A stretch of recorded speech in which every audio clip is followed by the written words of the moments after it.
Hello everyone, আমি নিশা চলে এসেছি আজ তোমাদের জন্য নতুন একটা মিনি ব্লগ নিয়ে। তো মিনি ব্লগটা কিসের জন্য সেটার জন্য তোমাদের পুরো ভিডিওটা কন্টিনিউ করতে হবে। তো আজকে আমাদের বাড়িতে বিশেষ একটা অনুষ্ঠান আছে। তো অনুষ্ঠানটা কি সেটা তো এখন বলবো না, সেটার জন্য পুরো ভিডিওটা দেখতে থাকো তোমরা। এখানে এখন পুরো আইবুড়ো ভাতের প্রিপারেশন শুরু হয়ে গেছে, সব গোছানো চলছে। এদিকে আমাদের সব গোছানো কমপ্লিট, আগেই আমরা সব গুছিয়ে গাছিয়ে নিয়েছি। আর তার মধ্যে এদিকে রান্নাও বসে গেছে, ওখানে ফুলকপি ভালো চলছে, আর বাকিগুলো সব আস্তে আস্তে করা হবে। তুমি একটু রান্না করবে? এই যে আমাদের বাড়ির এটা ছোট্ট সদস্য, তুমি রান্না করবে মামা? কেন, একটু করো। আগে চাটনি কমপ্লিট হয়ে গেছে, এখন ভেজ ডালের জন্য ডাল সিদ্ধ হচ্ছে, মাছ ভাজা হচ্ছে, আর মাংসের আলু ভাজা হয়ে গেছে। আস্তে আস্তে করতে থাকছি। এদিকে কাতলা মাছ কমপ্লিট, এদিকে ডালটা অলমোস্ট হয়ে গেছে, নামানোর সময় হয়ে গেছে। তো এদিকে মাংসটা বাকি আছে, শুধু মাংসটা করলে হয়ে যাবে।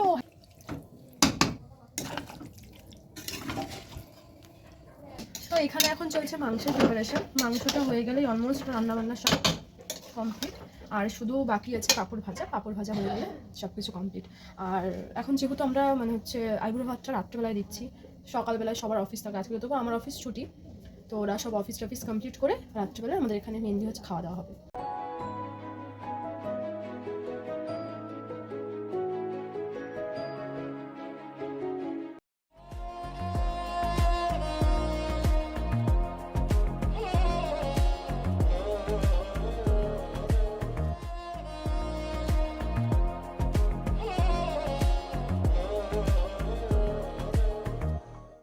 কাল রাতে আমি আর ভিডিওটা শেষ করতে পারিনি, কারণ আমার ঘরের সব কিছু শেষ করে উঠতে প্রায় 12:30 একটা মতো বেজে গেছিলো। তাই সেভাবে আর কিছু করা হয়নি। আজকে সকালে আমি ভিডিওটা শেষ করছি। তোমাদের কেমন লাগলো জানিও। যারা ফেসবুক থেকে দেখছো প্লিজ চ্যানেলটাকে ফলো করো, আর যারা ইউটিউব থেকে দেখছো প্লিজ চ্যানেলটাকে সাবস্ক্রাইব করো। এখন টাটা, বাই।